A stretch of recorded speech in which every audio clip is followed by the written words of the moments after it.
बिस्मिल्लाहिर्रहमानिर्रहीम। अस्सलाम वालेकुम। नाइम ब्रदर्स टीवी मुबारक जवेद आपकी खिदमत में हाजिर है। नाजरीन, ये पार्ट 2 है। पार्ट 1 में बड़ी ही अच्छी बातें हमीद साहब ने बताई कि चौधरी ज़फ़रुल्लाह खान साहब ने किस तरह इनकी तरबियत की। तो आज भी मैंने कहा इसी सिलसिले में इनसे बातचीत करते हैं, चलते हैं जर्मनी, फ्रैंकफर्ट। अस्सलाम वालेकुम सर। वालेकुम सलाम वरहमतुल्लाह। अच्छा, आप माशाल्लाह बड़ी ज़बरदस्त बातें बताई चौधरी साहब की।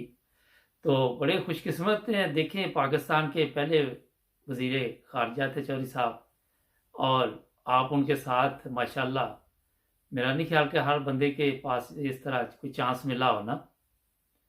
जी जी। अच्छा, जब मैं मिलने जाता था तो मैंने कभी उनसे पहले अपॉइंटमेंट जी नहीं जी। ली। जी जी। और या तो वो पिछले कोठी के पोर्शन में होते थे जी जी। तो वहां पे आमतौर पे मिलना जा सकता था, या फिर पहले पोर्शन में भी हो तो मैं एक चिट लिखता था। जी जी। उस पे लिखता था हमीदुल्लाह जफर अपना नाम, जी जी। और नीचे गांव का नाम दाता जात का। जी जी। तो फिर चौधरी साहब या खुद आ जाते थे या बुलवा लेते थे, तो पैगाम आ जाता था कि वो आ रहे हैं। अक्सर तो यही होता था। जी जी। काबुल खां उधर नौकर था उनका, वो मुझे आके बता देता था कि वो आ रहे हैं। जी जी। तो इस तरह चौधरी साहब से तो मेरी इतनी लंबी मुलाकातें हैं, और इतना तरबियत का और दुआओं का हिस्सा मैंने पाया है। जी जी। वो मेरी जिंदगी का एक सरमाया है, माशाल्लाह। और मैं इस लिहाज से खुशकिस्मत हूँ। जी जी, बिल्कुल। फिर मैं 84 में चला गया था कराची ट्रांसफर होके, अच्छा। और हर दूसरे तीसरे दिन मैं घर फोन करता था चौधरी साहब के। जी तो जो घर अंदर का नंबर था जी। जी वहां पे मैं करता था, तो चौधरी साहब की जो बेटी थी जी। जी आपा अमतलई, जी। जी। वो अक्सर जब भी मैंने फोन किया उन्होंने ही उठाया है। अच्छा। और वो मुझे ये कहा करती थी, मैं उनके अल्फाज आपको बताता हूँ। जी जी। तो वो मुझे कहा करती थी, मिदुल्ला दाते जैद के नाल ते अब्बा जी नू इश्क है। अच्छा। माशा। यानी अपने ननिहाल से अब्बा जी को इश्क है। जी जी। और बार बार कहती थी कि अब्बा जी ने दाते जात के नश के, आप दुआ करो। उनकी तबीयत बस ऐसे ही है, क्योंकि चौधरी साहब कामे में रहे हैं जी जी। एक लंबा अरसा। जी जी। और बस वो ये कह, फिर उसका मैं खुशकिस्मत हूँ इस लिहाज से जी जी। कि जब चौधरी साहब की वफात हुई है जी जी। तो मैं गांव में आया हुआ था दाता जात का। जी जी। तो मुझे 1 बजे किसी ने आके बताया। जी जी। तो उसके बाद 3 बजे रेडियो बुलेटिन आता था। जी जी। तो वो फिर मैंने टेप रिकॉर्ड ली, उसमें कैसेट डाली, और चौधरी साहब के मामू जान, क्योंकि हमारे घर के सामने घर था इनका ननियाल का। जी जी। तो इनके मामू जान मामू के बेटे थे जी चौधरी जी। बशीर अहमद बाजवा। जी जी। तो मैं उनके पास चला गया। तो वो मुझे कहने लगे, मिल अज की गल है, तू टेप रिकॉर्ड पढ़िया है, खैर ते है। जी जी। तो मैंने उनसे कहा, मियाँ जी 3 बजे खबरनामा आएगा, सुनेंगे? तो वो फिर 3 बजे पहली खबर ही चौधरी साहब की थी, और वो मैंने रिकॉर्ड की हुई है, टेप रिकॉर्ड मेरे पास वो है। अच्छा। रेडियो पाकिस्तान, पाकिस्तान टेलीविजन और बीबीसी की जो खबरें हैं वो मेरे पास रिकॉर्डेड है। अच्छा, माशाल्लाह। और माशाल्लाह। उसके बाद फिर मैं उसी वक्त चला गया लाहौर। जी जी। तो चूंकि मैं कराची से आया था, तो मैंने अमीर साहब कराची को, चौधरी मुख्तार साहब को फोन किया कि मैं तो इधर पहुंच गया हूँ, तो आपका क्या? उन्होंने कहा, हम कल सुबह आ रहे हैं। जी जी। तो मुझे उन्होंने हदायत दी कि आप यहाँ इनको अपनी ऑफर दें खिदमात की, और आप कराची की तर्जमानी करें। जी जी। तो चौधरी अमीर नसरुल्लाह खां बाहर थे, आउट ऑफ कंट्री थे। तो उनके भाई थे अदरीस नसरुल्लाह खां। जी जी। ये वो अदरीस नसरुल्लाह खां जिन्होंने हजूर की हिज्जत पे वो पैसे जी वगैरह जी। फेंके थे जी जी। सड़क पे। जी जी। तो मैंने उनको कहा, भाई मैं तो अब कराची से आया हूँ, वहां से मुझे अमीर साहब का ये हुक्म है, तो कोई खिदमत बताएं। जी जी। तो फिर जो विजिटिंग बुक है, विजिटिंग बुक मुझे दी गई थी जी जी। कि इस पे जो हाई एंट्री आएगी उनसे आपने लिखवाना है। अच्छा। तो मुबारक साहब वहां पे गवर्नर पंजाब आए, जी जनरल गुलाम जिलानी साहब। जी। जी। मैंने उनको ऑफर की, लिखे, उन्होंने नहीं लिखा। अच्छा। फिर कोर कमांडर आए, उनको भी ऑफर की, फिर लेकिन वहां पे मियाँ अरशद हुसैन साबिक वजीर खारजा थे। फिर डॉक्टर जुवेद इकबाल, अलामा इकबाल के बेटे जी जी। थे। उन्होंने लिखा। फिर और, हाँ जी, लिखा उन्होंने। अच्छा, जुवेद अख्तर। जहांगीर बदर थे पीपल पार्टी के। जी जी। जी जी। दोस्त बैठे थे, इनका लिबास बहुत अच्छा था, लेकिन शक्ल से वो इतने मारूफ नहीं थे। आवाज कट गई थी, क्या नाम उन्होंने बताया आपने? मुझे कहा सॉरी कि सॉरी, ये आपने नाम जो लिया वो नहीं आ सका इसमें। जी जी, लास्ट में बोला। आखिरी नाम जहांगीर बदर अच्छा, साहब थे, पीपल पार्टी। जी जी, जानते हैं सब उनको। उन्होंने भी लिखा। और वहां पे एक दोस्त बैठे थे जिनका लिबास तो बहुत उम्दा था, लेकिन वो कोई मारूफ नहीं लग रहे थे चेहरे से। जी जी तो उन्होंने मुझे कहा इंग्लिश में कि मे आई कैन राइट। तो मैंने उनसे कहा कि योर इंट्रोडक्शन प्लीज। जी जी।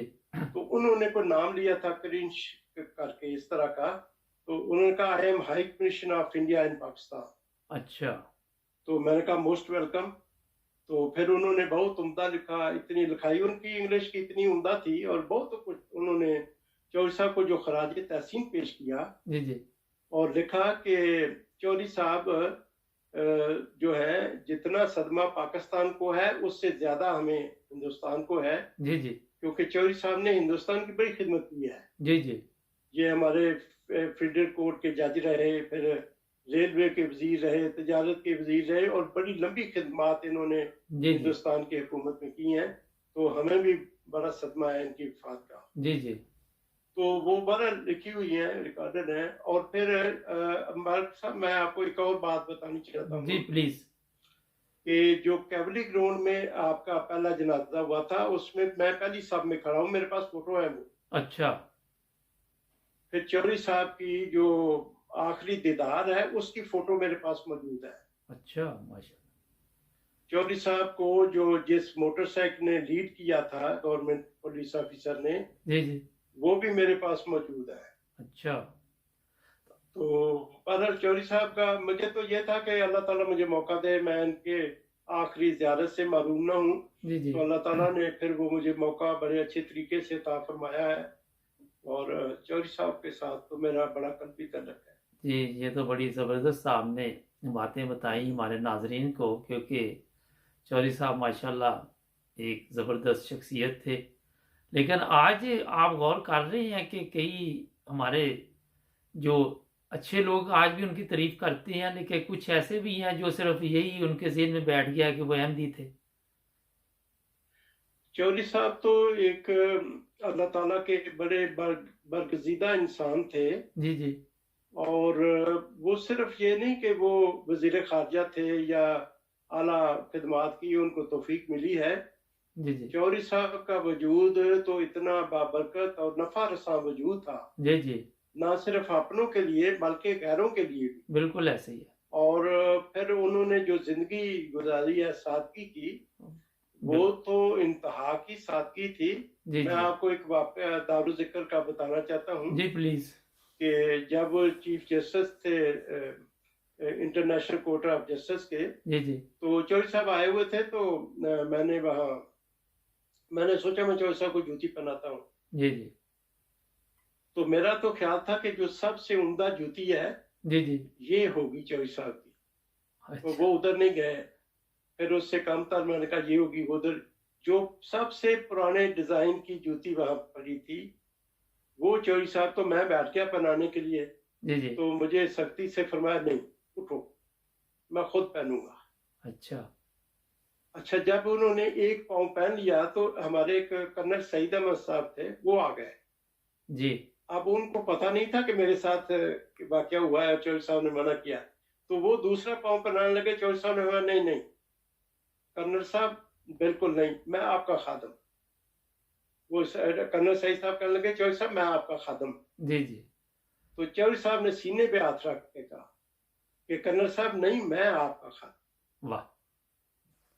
तो वो तो इतने अजीम इंसान थे।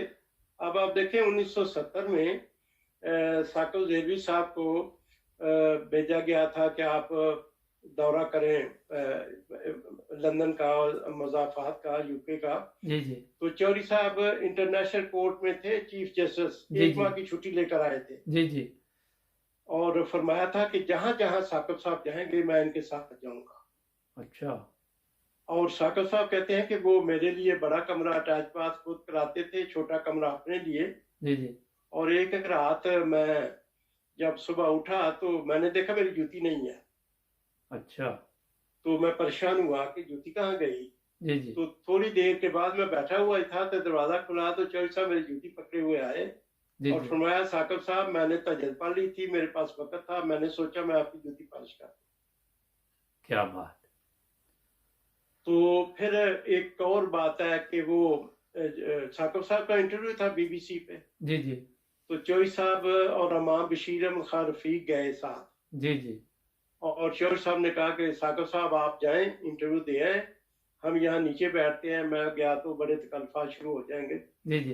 तो साकिब साहब गए, इंटरव्यू तो 15 मिनट का था बीबीसी पे, जी जी। 35 मिनट लगे, उन्होंने बाद में चाय शाह का भी इंतजाम किया था। जी जी। तो जब वो वापस आए तो चौधरी साहब गाड़ी से उतरे और साकिब साहब को गले लगाया और फरमाया, साकिब साहब मुबारक हो, आप पहले अहमदी हैं जिनका इंटरव्यू बीबीसी पे हुआ है। अच्छा, माशाल्लाह। तो उन्होंने कहा कि चौधरी साहब आप, उन्होंने कहा मेरे तबसरे वगैरह हुए हैं, जी जी। इंटरव्यू आपका हुआ है पहला।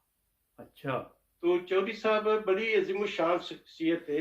जी जी। और भी बहुत सारे वाकयात हैं। जी, आपके साथ आप चलते रहेंगे इंशाल्लाह, क्योंकि ये प्रोग्राम का दूसरा हिस्सा भी ख़त्म हो रहा है। लेकिन यहाँ पे मैं सर ये कहना चाहूँगा कि आज पाकिस्तान में हम देखते हैं किसी के पास थोड़े से पैसे आ जाएं या किसी को कोई इतना कुछ छोटा ही ओहदा मिल जाए तो उसके पाँव ज़मीन पे नहीं लगते ना, ऐसे ही है ना। वो बिल्कुल बिल्कुल। वो लोगों के लिए भी मुसीबत बन जाता है। और हमने देखा है कि किसी कमज़ोर को तो वो कुछ समझता ही नहीं है। लेकिन चौधरी बिल्कुल साहब सही। की जिस तरह आपने बातें बताई, वैसे तो लोगों को सबको पता ही है, लेकिन ये है कि आपके साथ प्रोग्राम करने का मकसद ये था कि बहुत नज़दीक रहें आप, तो लोग भी खुश होते हैं। और ये चैनल बनाने का मकसद भी यही था कि हम आपस में कोई ऐसे प्रोग्राम करें जो कि हमारे लोग देखें और खुश हों, और वही हो रहा है। जिस तरह आपने ही बताया कि मुझे भी आपके प्रोग्राम अच्छे लगते हैं। तो सर जी जी ये बिल्कुल। बताइए कि ये चौधरी साहब की तो बातें इंशाल्लाह आपके साथ चलती रहेंगी। तो आप क्या करते हैं सारा दिन घर में? मैं जब 90 में इधर आया था जी, अच्छा, तो फिर ऐसा करते हैं 92। कि एक प्रोग्राम और आपके साथ करते हैं। यहाँ ब्रेक का मुझे जी बोला जा रहा है, तो ब्रेक ले लेते हैं। ये पार्ट 2 है नाजरीन, और जी। पार्ट 3 में बाकी फिर हम हमीद साहब से बातचीत करते हैं। जुड़े रहें नाइन ब्रदर्स टीवी के साथ, सब्सक्राइब करना ना भूलें। अल्लाह हाफ़िज़।